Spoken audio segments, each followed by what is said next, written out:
Hey everybody, welcome to Perry TV. We're going to get a different view with Nick Shirley when he visited Cuba 2 days ago. Nick Shirley, I recommend him highly. There'll be a link in the description. He's already got over 1.2 million views. So let's see what he has to say in Cuba. You think are suffering here in Cuba? La mayoría. La mayoría. What's your thoughts on communism? ¿Qué piensas de comunismo? De lo más malo que ha existido en la vida es el comunismo. Porque realmente ninguno es comunista. None of the gas stations are even in operation right now because there's quite literally no gas. And we stand out like sore thumbs here, so they're wondering why we're here with cameras, interviewing people. They want to know what's happening and what people are saying. That's why people are not talking to us much. They're asking why we're trying to leave the hotel early. Cuba right now is facing one of the largest humanitarian crises in the world. Cuba's government is a one-party communist-ruled country, and they are facing massive food shortages, daily blackouts, and a lack of medicine. And right now, I thought they had really great medical care, and in fact, I think they do. On the rise in the West, I wanted to see what life in communism is really like firsthand, as Cuba has been living underneath communism for over 60 years. Upon arrival, I completed all required documents and had received a visa for journalistic activity. However, once I landed, all my camera gear was seized, and within 24 hours, I was planning my escape out of Cuba after their intelligence followed me all day and a 2-star general came searching for me at the hotel. Now let's go see the reality of Cuba and eventually... Is that true? Why?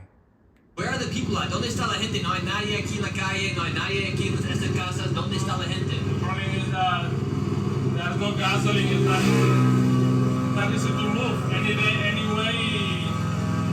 we have a lot of limitation for work. None of the gas stations are even in operation right now because there's quite literally no gas. When the United States captured Maduro, their main supplier of gas and oil was shut off. So the country right now has hardly... Well, yeah, Cuba is an island in the Caribbean, and they have no gas themselves, or oil from the ground, or natural gas. From the government costs around $1, but gas, if you were to buy it on the black market, costs $10 per liter. That's $40 per gallon if you were to buy gas here. Well, that's about the price it is where I live. Stations. Always it was easy. Nowadays it's really bad, but it was easy to get gasoline. And for you, Every day you can go to the gasoline station and buy it normally. It was normal, but nowadays it's really bad. ¿Y cómo está sobreviviendo la gente aquí en Cuba? Just imagine the reality of it, with 1,000 sacrifices and 1,000 daily struggles. The average Cuban citizen is the one really going through absolute hell here in this country. It's so interesting being here in Cuba because everything is just like empty. It's almost very like North Korea-like when you come into a massive plaza. Well, he's not in the area where the hotels are.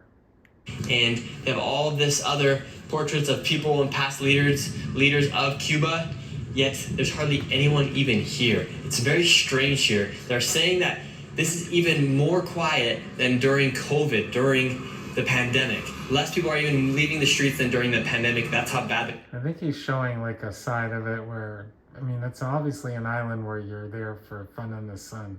He ain't showing that.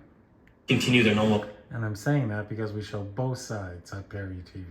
We noticed we were being followed by Cuban police and their intelligence after the word got out as asking people about communism. Inside of a communist country, there's no such thing as freedom of speech or freedom of the press. In fact, if you speak out against the current regime or against communism, your neighbor can then report you to an area inside of the neighborhood where the government or the police will then come after you, and you have the risk of being imprisoned for speaking out. Well, that's not good. So anyway, thank you for watching. We show both sides, and I'm showing you both sides. Have a great day. Please donate and support the channel so I can get a laptop and I don't have to hold my phone in front of the TV.